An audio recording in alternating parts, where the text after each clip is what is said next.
जिस इंसान का कोई उज़्र ना हो, यानी कोई पार्ट नहीं हो, तो वुदू कैसे करे? अगर उसने कोई आर्टिफिशियल ऑर्गन लगा रखा है तो क्या उसे धोना होगा? तो इसमें सही यही है कि उसको नहीं धुलना है। कुछ लोगों ने कहा है कि वो मोज़ों की तरह है, जिस तरह से मोज़ा पे मसा करते हैं, लेकिन ये जवाब भी कह रहे हैं उलमा कि ये सही नहीं है, क्योंकि मोज़ा तो एक मौजूद ऑर्गन पे, जो ऑर्गन मौजूद है, जो उज़्व मौजूद है, उस पर पहना जाता है, जबकि वो जो आर्टिफिशियल उज़्व लगा रखा है वो मौजूद उज़्व पे नहीं है।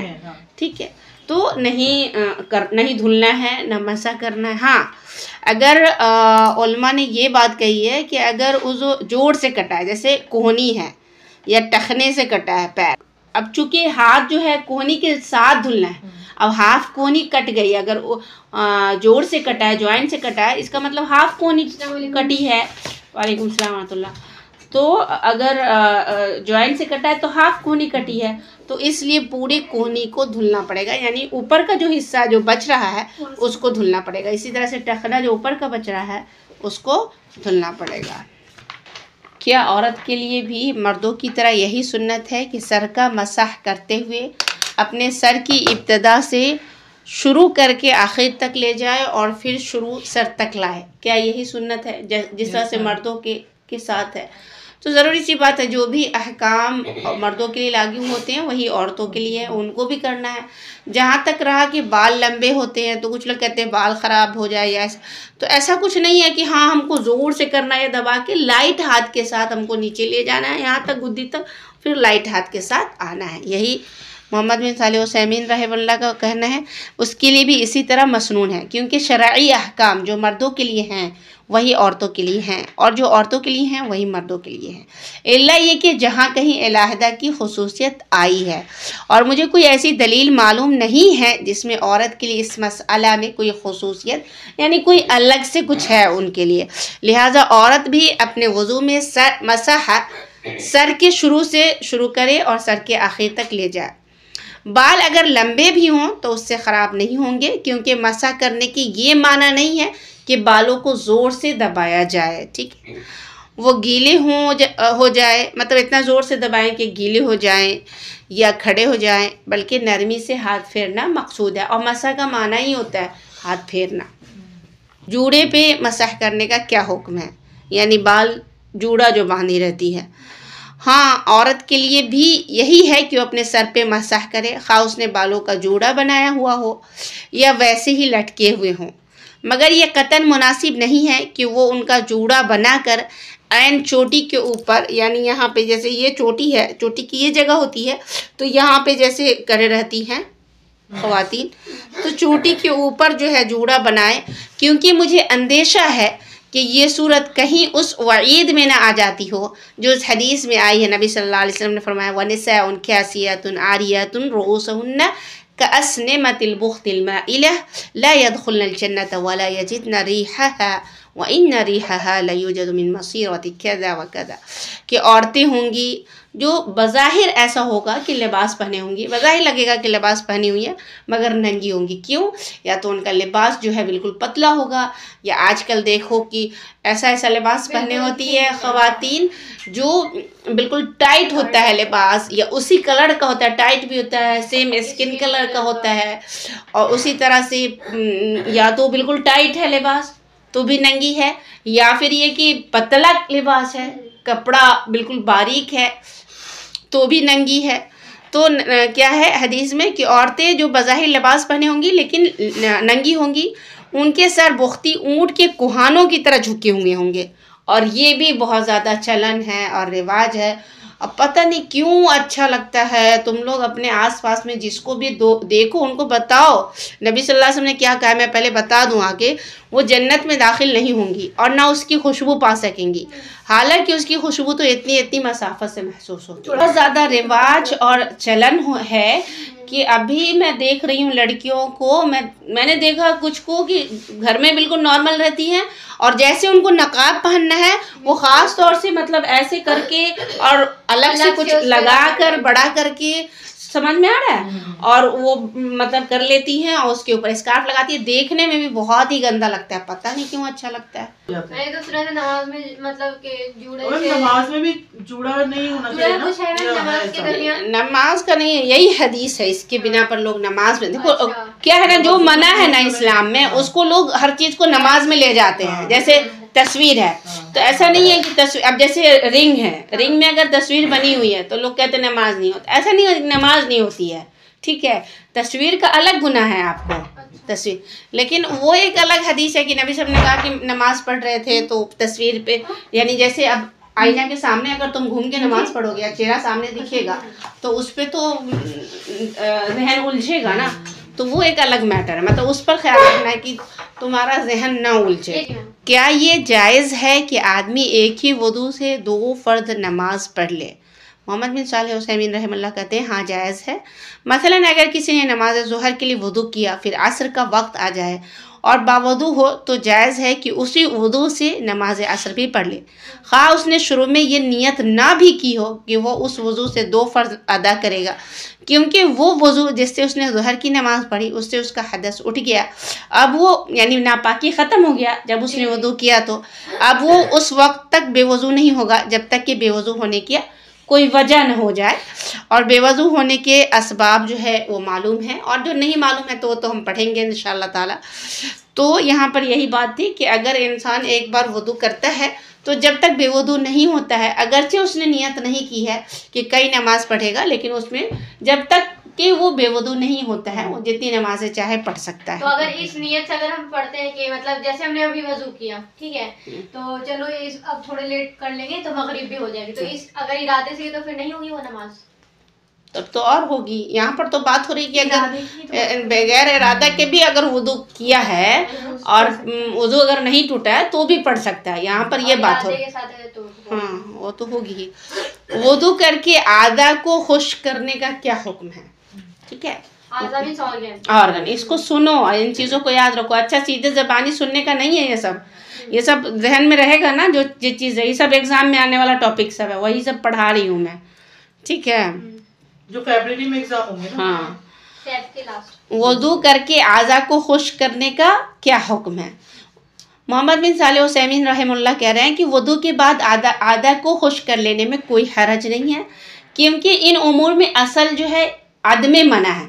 यानी देखो मैंने इससे पहले भी बताया था कि ये मामलात है, इबादत नहीं है। यानी वुदू कर लिया उसके बाद आधा को खुश करना है कि नहीं करना वो जो है आपके ऊपर है, ये मामला है। अब जब ममानियत नहीं आई है नबी सल्लल्लाहु अलैहि वसल्लम की, तो ममानियत नहीं आई है तो हमारे ऊपर है, मर्जी है, चाहे तो करें चाहे तो नहीं करें, ठीक है। अच्छा इस सिलसिले में एक हदीस है, बता रही हूँ मैं। रसूल सल्लल्लाहु अलैहि वसल्लम ने गुस्ल किया और मैं मैमूना आपके पास एक रुमाल लेकर आई। ये मैमूना रज़ियल्लाहु अन्हा कह रही हैं कि मैं नबी सल्लल्लाहु अलैहि वसल्लम के पास एक रुमाल लेकर आई, मगर आपने वो वापस कर दिया और अपने हाथों से पानी झाड़ने लगे।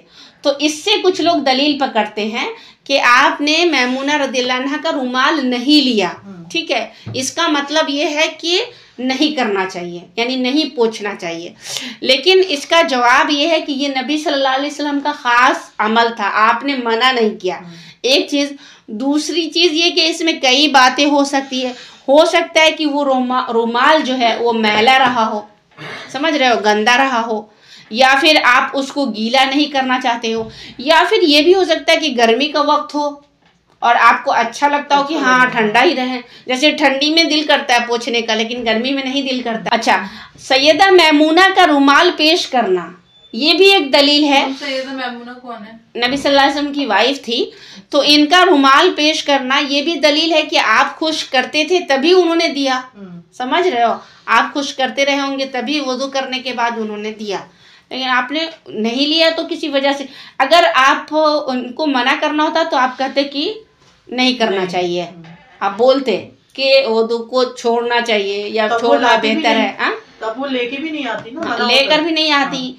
और मान लिया अगर फर्स्ट टाइम लाई होंगी, अगर नॉलेज नहीं होगी उनको, मान लिया सपोज दैट उनको नॉलेज नहीं होगी, उन्होंने फर्स्ट टाइम दिया, तो भी ये बात हो सकती है कि नबी सल्लल्लाहु अलैहि वसल्लम वहाँ पर बोलते हैं कि मैं इस वजह से नहीं कर रहा हूँ कि मना है या अच्छा नहीं है या रखना, आपने वापस कर दिया। समझ रहे? नहीं आया तुमको समझ में? मुझे ना क्लियर नहीं हुआ, मुझे क्लियर नहीं हुआ। मुझे तो क्लियर है। नबी क्वेश्चन ये है कि वुदू करने के बाद आज़ा जो है, ऑर्गन्स जो है, वो पोंछने चाहिए या नहीं। तो इस सिलसिले में सही ये है कि ममानियत नहीं है, मना नहीं है, पोंछना चाहिए। क्योंकि जवाज़ की दलील क्या है कि पोंछना चाहिए? चूँकि मामलात में, यानी जो भी काम करते हैं वो आज़ा का पोंछना ये इबादत नहीं है, मामलात है।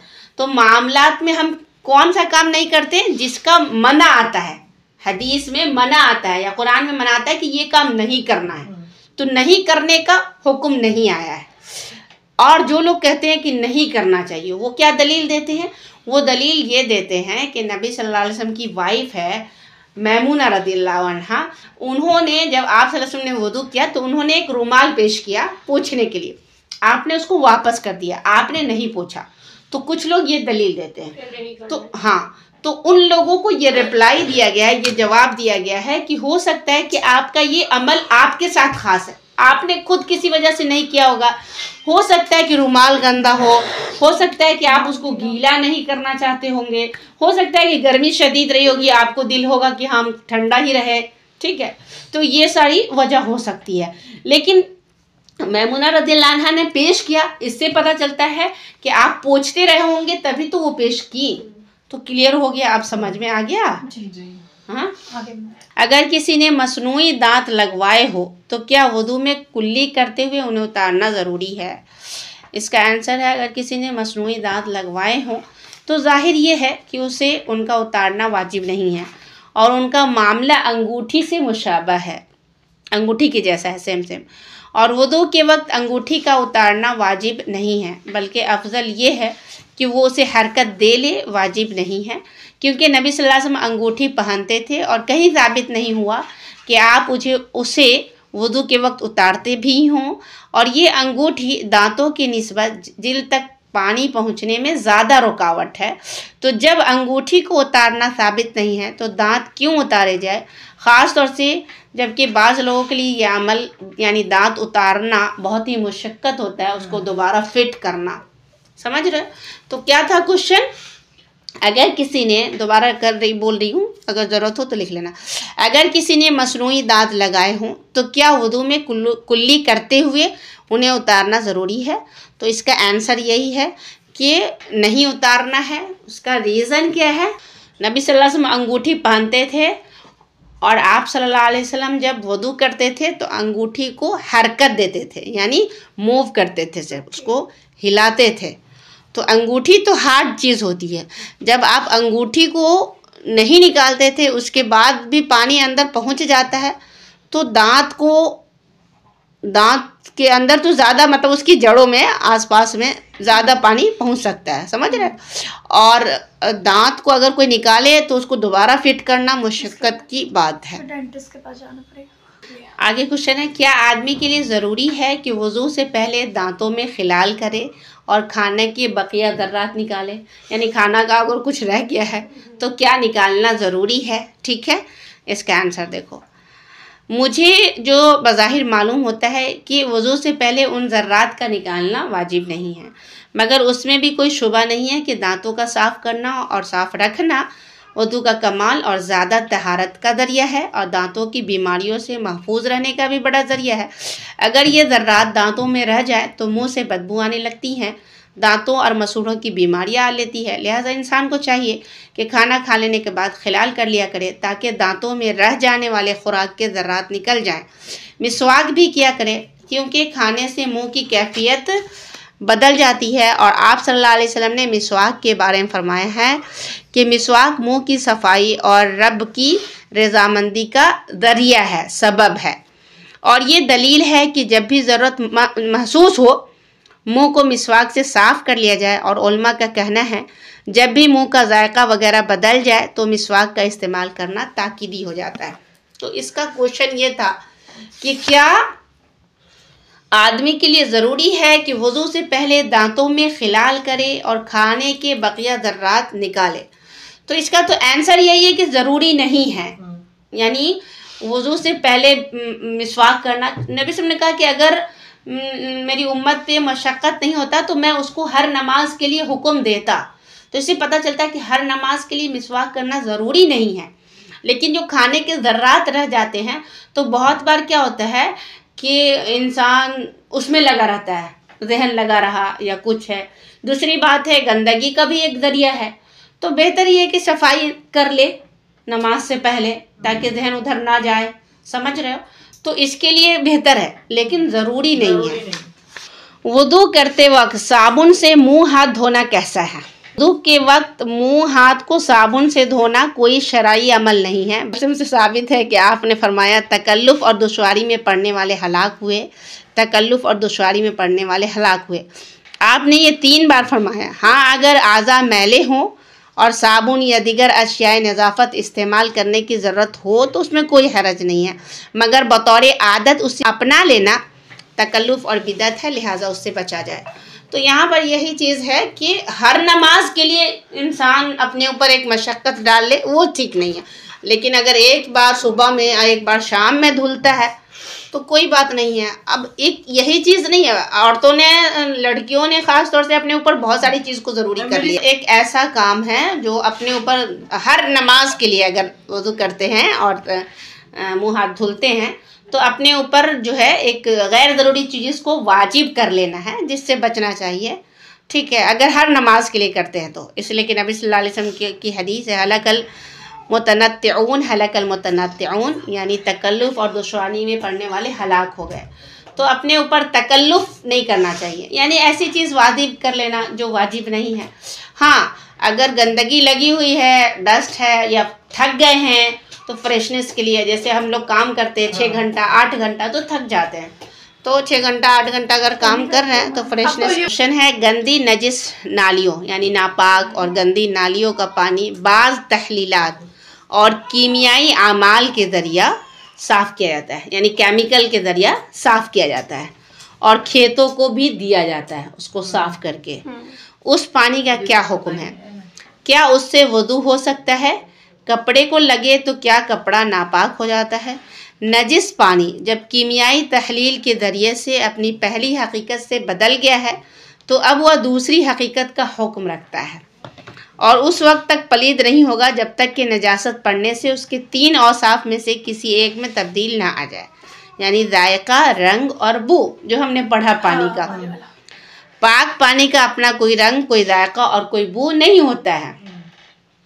हदीस शरीफ में एक उसूल बयान कर दिया है कि अलमाउ तुहूरुन ला युनज्जिसुहु शैउन, पानी पाक है और उसे कोई चीज़ नापाक नहीं करती है। अगर पानी कुल्लतैन 2 बड़े बड़े मशकीज़ों की मिकदार से कम और उसमें कोई नापाकी पड़ जाए और पानी अपनी हकीकत बदल जाए, जायका, रंग या बू बदल जाए तो पलीद होगा। कुल्लतैन से अगर ज़्यादा भी हो, कुल्लतैन क्या है?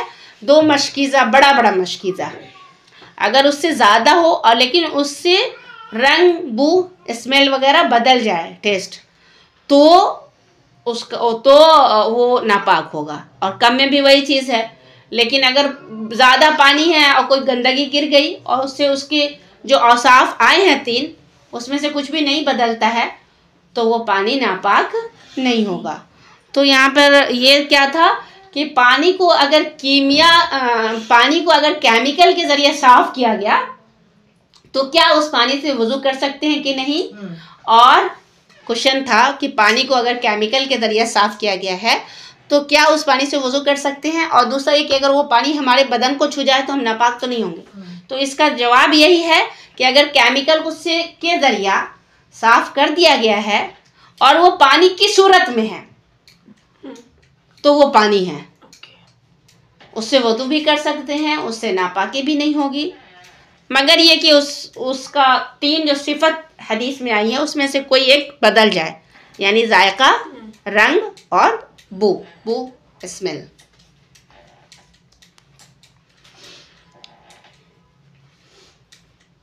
अगर सही है तो कर सकते हैं, वज़ू कर सकते हैं, उससे नापाक भी नहीं होंगे, इल्ला यह कि उसके तीनों औसाफ में से कोई सिफत बदल जाए, तीनों खूबियों में से कोई खूबी बदल जाए। पानी से वजू कर सकते हैं बशर्ते कि उनके तीनों औसाफ, तीनों औसाफ, औसाफ मतलब सिफत, तीनों सिफत में से कोई बदल जाए। सिफत होता है। लिखो सिफत की जमा है सिफात, वस्फ की जमा औसाफ है। तीनों सिफात जैसे कि जायका, रंग और बू में से बदल जाए। समझ रहे हो? जायका, ये नहीं समझ आया मुझे।